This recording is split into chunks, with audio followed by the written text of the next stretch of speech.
Who are the people? Who are the modern, yes, who are the descendants? So we know, and I believe, and I agree with you as a Christian, that God promised this land from modern day Iraq to modern day Egypt to this people, the Jews, to Abram's, actually not to Abram's descendants, as it says in Genesis 15. Who are his descendants now, and how do we know who they are? I think they're the Jews, and we know who they are because they've always been a Jewish people. There has been an unbroken line of Jewish people, and they've lived in this land for 3,800 years. Sometimes not very many of them, because they were chased out all over the world. They were hunted down. They were almost annihilated during the Holocaust. They came back. To this day, Tucker, they represent, you know how many Jews there are in the whole world? Please, no, I understand. Look, first of all, the greatest genocide of Jews no one ever mentions was by the Romans, where they were literally banned from Jerusalem for 500 years. Yeah, of course. And it's all awful. And I'm opposed to all of that. I'm opposed to mass killing of anybody, period. I'm opposed to killing. Hear you say that. I mean it. Yeah. And I hope we can agree on that. I believe that. My question is, and it's not a bumper sticker answer, it's a sincere answer, how do we know? Because what you're saying is that certain people have a title to a highly contested region. They own it in some deep sense. So I think it's fair to ask, who are they and how do we know? So the current prime minister's ancestors weren't from here within recorded history. He has no deed. Bibi Netanyahu, on one side, his family's from Poland. They're from Eastern Europe.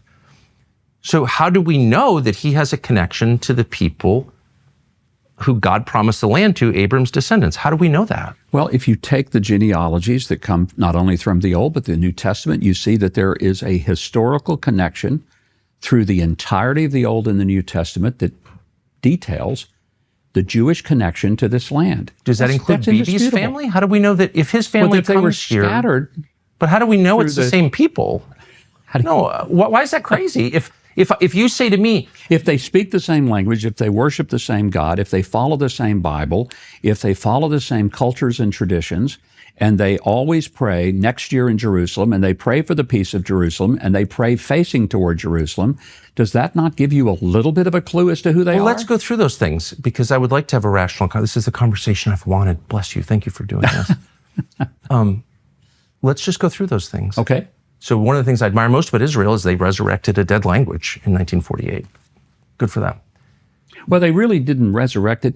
It was existent. Okay, that's a compliment. I'm not slighting. No, but it is the first time in all of human history that a language has survived through this length of time. It's. I would call it. You might not, but I would call it a miracle.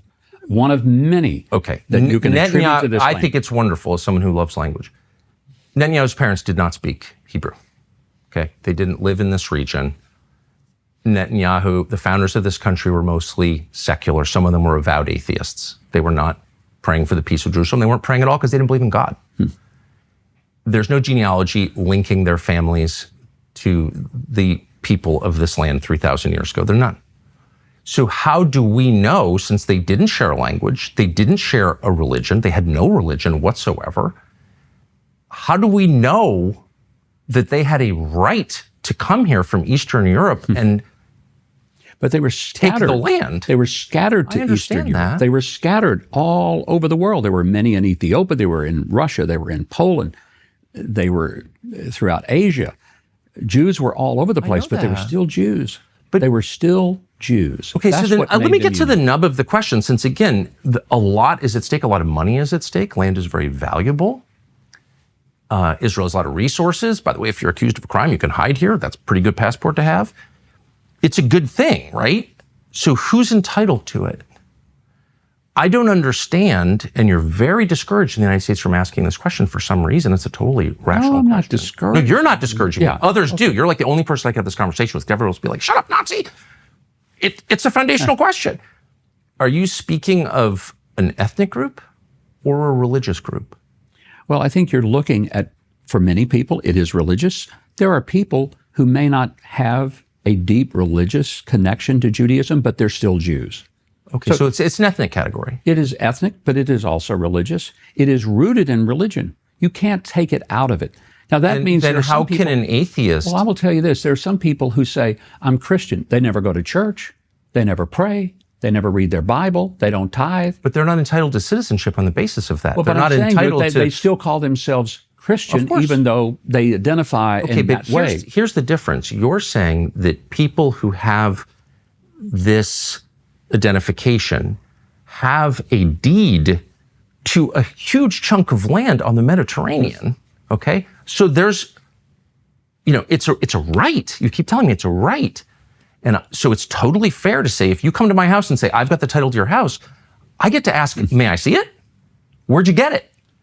And that's exactly what happened here. People from Europe, Eastern Europe, came here, in a lot of cases atheists, and kicked out a lot of people who lived here. Land. Well, but they did not just throw people out. They bought a lot of land. There's no question about that. They did buy a lot of land. But they also, in 1948, kicked out a lot of people. In the war.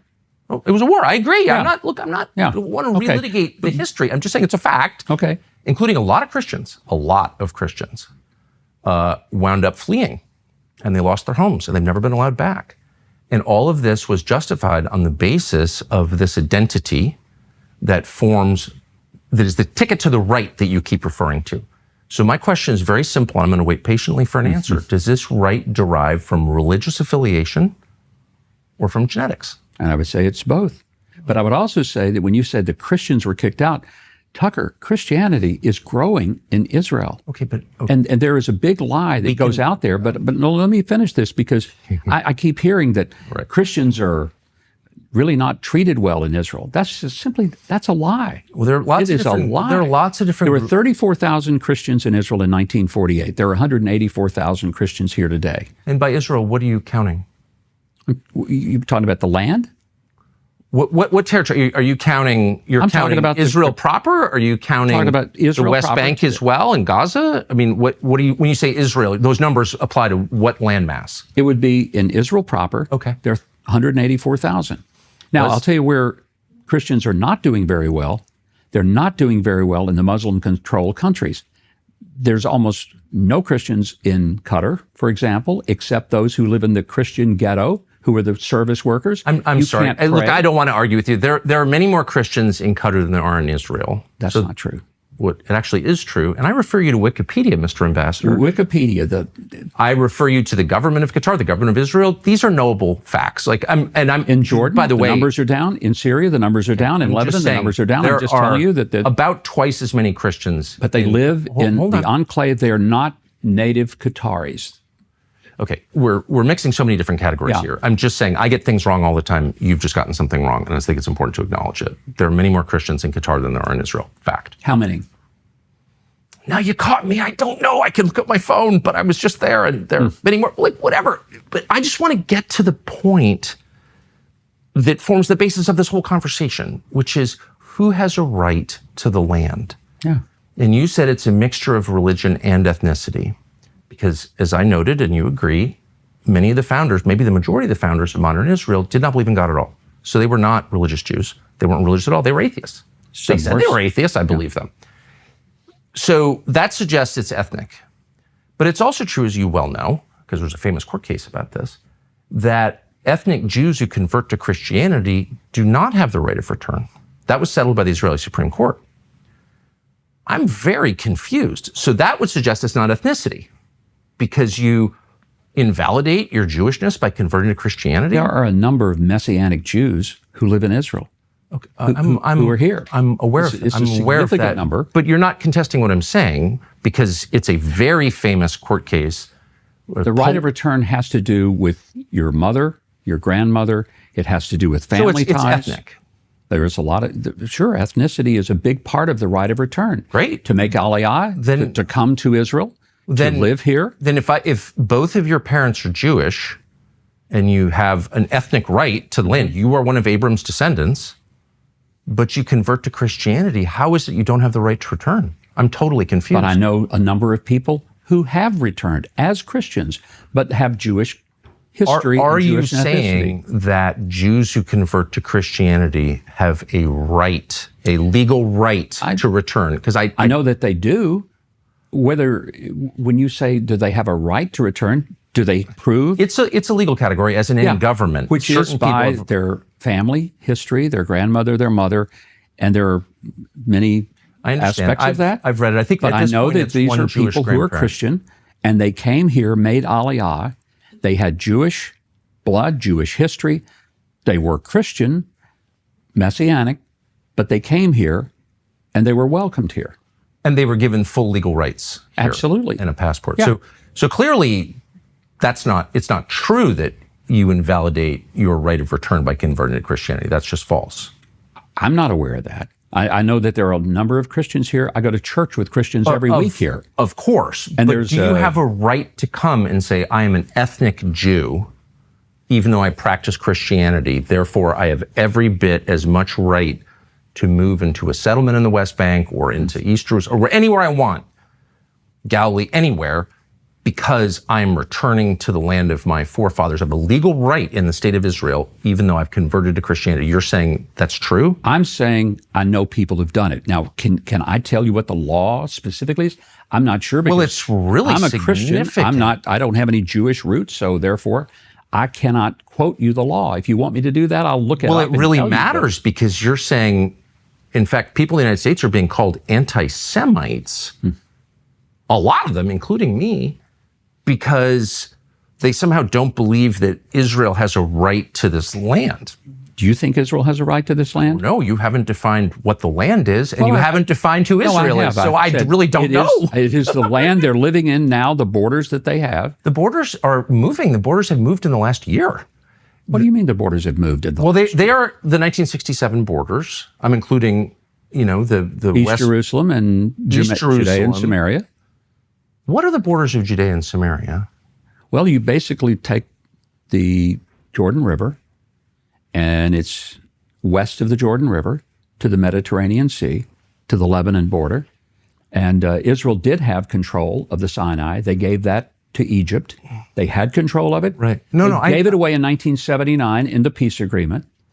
But, okay. So Whatever you call it, the land that was taken from Jordan in 1967, you call it Judea and Samaria. There's a significance to that I don't fully understand. I'm not against it. I don't the really biblical know what it means. It's the biblical. terms. 80% of the Bible happened in Judea and Samaria. But we've also established that the Bible gives Jews the right to occupy the land from the Nile to the Euphrates. So I'm very confused by why we've shrunk the land and why we're Israel has shrunk the land. They have made that decision. Okay. That's why they gave away Gaza. They gave away the Sinai. Now's the part They've for given the away real a lot question. of things. Abram's descendants are the ones who have the right to have this land, correct? Yes. Okay. Why don't we do genetic testing on everybody in the land and find out who Abram's descendants are? It's really simple. We've cracked the human genome. We can do that. Why don't we do that? Would you be against doing that? I have no idea what that would prove. I mean, maybe it would be. What do you mean? It would prove who Abram's descendants are and who has a right to live here and who doesn't, according to the theology that you yourself just explained. And so I'm very confused as to why we don't do that. If you believe the theology that you've just explained to me. Would we do that all over the world? Well, and everybody this is the only country in the world that you've said has this covenant with God, that this people have a moral and legal right to the land. What about people who convert to Judaism? Would they have a right? Well, you've just said. I mean, that there are it's converts not, to Judaism, so you just told they me, can make Aliyah. They may not have. You've just DNA. told me that it doesn't matter. You told me moments ago, I'm trying to keep track, that it doesn't matter whether or not you believe in God or whether or not you practice Torah Judaism or Rabbinic Judaism, which is something else that I don't even know if we should, I don't even know what that means. But it doesn't matter whether you're, quote, a religious Jew or not. What matters is that you are part of the Jewish people to whom God gave this land that extends from the Nile to the Euphrates. And so if you believe that, wouldn't you want to know with a burning passion who those people are? And because of science, we can now know who those people are. So why aren't we finding out? I guess you could propose a DNA test for everybody who comes here, everybody who lives here. But the point I'm comfortable with secular nation states where none of this is done on the basis of blood. I'm uncomfortable with that. I'll just say that. But there are people who may not have bloodlines, but who have converted to Judaism. Are they going to be able to live here? Are you going to kick them out? By your standards, they can't live here because I've you've just never told said me no. they have a right to live here because God gave them the land because they're the descendants of Abram. They're the descendants of Abraham. But if they're the spiritual descendants of Abraham and they've now decided that they're converting to Judaism, then do they have a right to live in Israel? Well, there's a whole legal literature in Israel on that question. And my understanding is that certain types of modern Judaism qualify a person and other types don't. Is that your understanding? Honest. I don't believe that people converted, and I could have this wrong, but I know people who've faced this personally, know people. I don't believe people who've converted in a Reform synagogue have the right of return. I don't think that is, because I know people who've married into Jewish families and they find out they don't have the right of return. So that is perplexing to me. Thanks for watching our YouTube channel. We hope you'll subscribe to it. And by the way, you can hit the little bell on there and get notifications every time we produce a video. We hope you'll do that also.